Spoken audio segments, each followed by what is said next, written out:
दोस्तों आज बात होगी एक ऐसे शहर के बारे में जो ट्रैफिक रूल्स तोड़ने में नंबर 1 माना जाता है। इस शहर में ना झीलों की कमी है और ना ही पढ़ने वाले लोगों की। इस शहर में मौजूद है एक ऐसी जेल जो कैदियों की दर्द भरी कहानी बयां करती है। कार से ज्यादा बाइक के दीवाने हैं यहाँ के लोग। इस शहर के लोग को माना जाता है काफी शार्प माइंडेड, जिसका सबूत ये दे भी चुके हैं। तो कौन सा है ये शहर, अगर आप भी जाना चाहते हैं तो वीडियो में एंड तक बने रहिएगा और आप वीडियो को लाइक करके शेयर करके चैनल को सब्सक्राइब भी कर लीजिए। दोस्तों हम बात कर रहे हैं झीलों के शहर के नाम से मशहूर हनोई के बारे में, जो खूबसूरत होने के साथ साथ जिंदा दिल लोग के लिए भी जाना जाता है। लाल नदी के किनारे बसा 5000 साल पुराना इस शहर वियतनाम की राजधानी है और वियतनाम में हुए संघर्षों का साक्षी भी रहा है। आज इस शहर अपने खुशनुमा माहौल और बेहतरीन टूरिस्ट स्पॉट की वजह से सैलानियों की पहली पसंद बनता जा रहा है। आपको बता दें, शहर उत्तरी वियतनाम में रेड नदी के पश्चिमी तट पर दक्षिण चीन सागर से लगभग 85 मील की दूरी पर स्थित है। वहीं बात हनोई के टोटल एरिया की करें तो इसका टोटल एरिया 3345 स्क्वायर किलोमीटर से ज्यादा का है,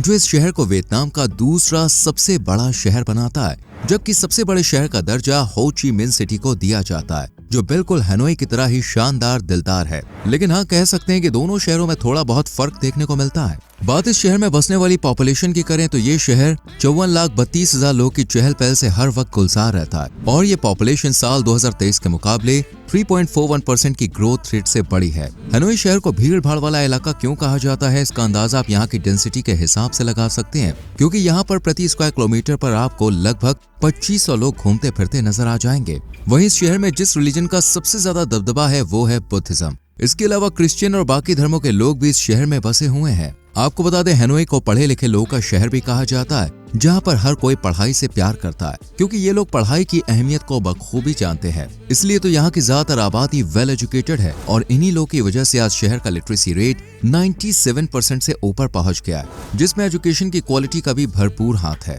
हनोई के लोगों को दोस्तों शुरू से ही बहुत तेज दिमाग का माना जाता है और इसका एग्जाम्पल हमें सालों पहले मिल भी चुका है। दरअसल जैसे भारत में अंग्रेजों ने कई सालों तक राजपाट किया, वैसे ही हनोई पर भी कई फ्रांसीसियों का कब्जा था। उस दौरान फ्रांसीसियों ने सोचा कि क्यों ना हनोई वासियों के घर पर टैक्स लगाकर इन्हें लूटा जाए, इसलिए इन्होंने यहाँ घर पर टैक्स लगा दिया और हनोई वासियों से कहा कि उन्हें अपने घर की चौड़ाई के मुताबिक ही टैक्स पे करना होगा, यानी जितना चौड़ा घर होगा उतना बड़ा टैक्स। फिर हनोई वासियों ने अपने दिमाग का इस्तेमाल किया और घरों को चौड़ा कम जबकि लंबा बनाना शुरू कर दिया और इस तरह फ्रांसीसियों की चाल का समझदारी से जवाब दिया। यही वजह है कि आज अगर आप हनोई में बने घर देखेंगे तो वो आपको चौड़े कम बल्कि लंबे ज्यादा नजर आएंगे।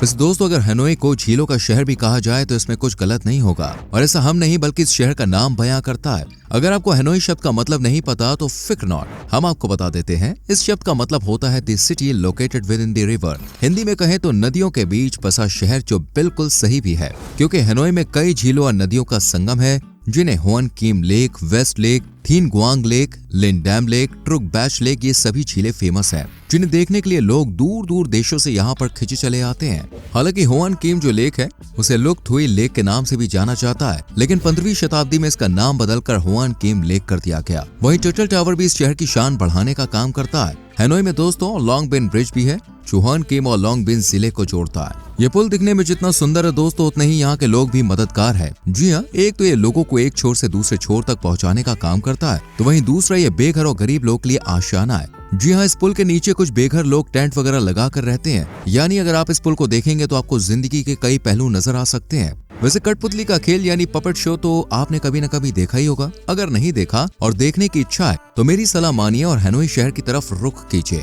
क्योंकि यहाँ पर आपको 1000 साल पुराना सबसे फेमस वाटर पपेट शो देखने का मौका मिल सकता है। जी हाँ, 1000 साल पुराना।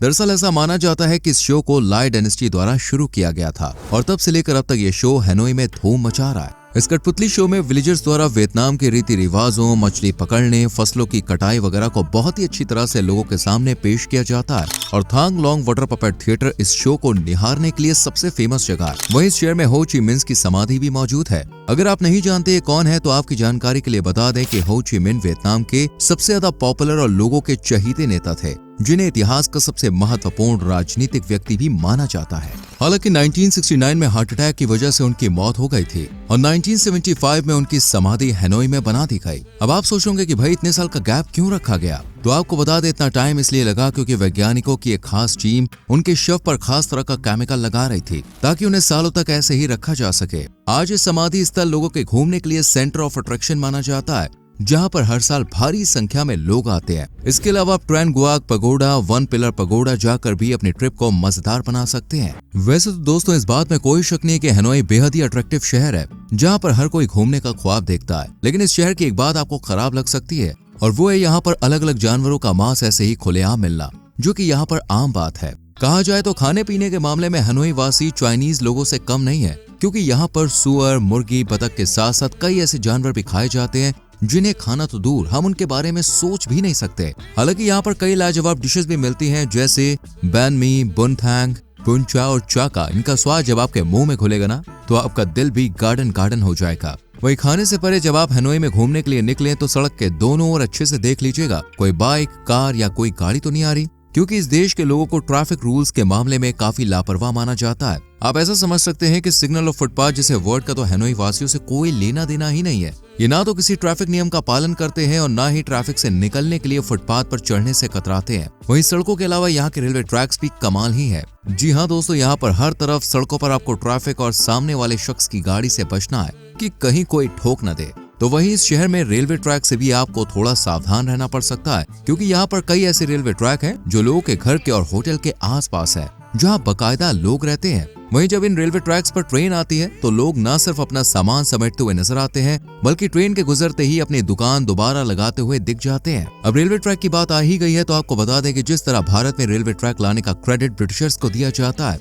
वैसे ही हनोई में रेलवे ट्रैक बिछाने, रेलवे लाइन लाने का क्रेडिट फ्रांसीसियों को दिया जाता है। हालांकि इन इलाकों में कुछ समय पहले खूब भीड़ भाड़ हुआ करती थी, लेकिन फिलहाल ऐसी जगहों पर जहाँ रेलवे ट्रैक है और घर है, वहाँ फोटो और वीडियो बनाना पूरी तरह से बैन है। दोस्तों हनोई दुनिया के सबसे बड़े मोज़ेक में से एक का घर है, और हनोई सेरेमिक मोज़ेक म्यूरल दुनिया के सबसे बड़े म्यूरल में से एक है, जिसकी सजावट का काम 2007 में शुरू हुआ था और इसकी लंबाई करीब 3580 मीटर है। दोस्तों दुनिया भर में जैसे आज कार लवर्स आपको देखने को मिल जाएंगे, वैसे हनोई में आपको बाइक का क्रेज लोग के सिर पर चढ़ा हुआ दिखाई देगा। और ऐसा हम नहीं बल्कि आंकड़े बता रहे हैं। जी हाँ, इस शहर में लगभग 5 मिलियन से ज्यादा मोटरसाइकिल्स मौजूद है, यानी शहर की 70% से भी ज्यादा आबादी घूमने फिरने और मौज मस्ती करने के लिए मोटरसाइकिल्स का ही सहारा लेती है। अगर ऑफिस जाना हो तब भी ये लोग कार से ज्यादा बाइक को सेफ मानते हैं और उसी पर भरोसा करते हैं। वेल आपको बता दें इस शहर में हुआ लो नाम से एक जेल भी है, जो उस वक्त बनवाई गई थी जब वियतनाम फ्रेंच इंडो चीन का हिस्सा था। आज जेल फ्रेंच क्वार्टर के पास मौजूद है, जिसे अब म्यूजियम घोषित कर दिया गया है।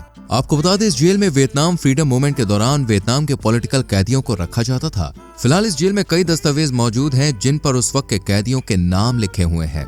इस जेल में कैदियों की हालत बहुत ही खराब थी, क्योंकि जेल में करीब 600 कैदी ही रह सकते थे, जबकि उस वक्त इस जेल में करीब 2000 कैदियों को रखा गया था। अब आप खुद ही सोचिए, जिस जेल को सिर्फ 600 कैदियों के लिए बनाया गया हो, उसमें 2000 कैसे एडजस्ट हुए होंगे। उन कैदियों का ये दर्द आप अपनी आंखों से हनोई में जाकर देख सकते हैं, क्योंकि इस जेल में आज कैदियों को भागने की सजा मिलने और अत्याचार सहन करने जैसे कई स्टैच्यूज मौजूद हैं, जिन्हें देखकर आपको समझ में आ जाएगा कि उस वक्त उन लोगों का क्या हाल रहा होगा। इतना ही नहीं, इस जेल में वियतनाम के सबसे बड़े पॉलिटिशियन हो ची मिन भी कैद में रह चुके हैं। इतना सब कुछ सहन करने के बाद भी वियतनाम ने कभी हार नहीं मानी और आज वियतनाम समेत हनोई भी आजाद है, विकसित है। आज के लिए बस इतना ही। वैसे आप कब जा रहे हैं हनोई, कमेंट सेक्शन में लिखकर जरूर बताएं। वीडियो ने दिल छू लिया तो बॉस वीडियो को लाइक और शेयर करके चैनल को सब्सक्राइब करें और बेल आइकॉन प्रेस करें, जिससे आने वाली वीडियोस आपसे मिस ना हो। मिलते हैं आपसे अगली वीडियो में। Till then bye bye, take care.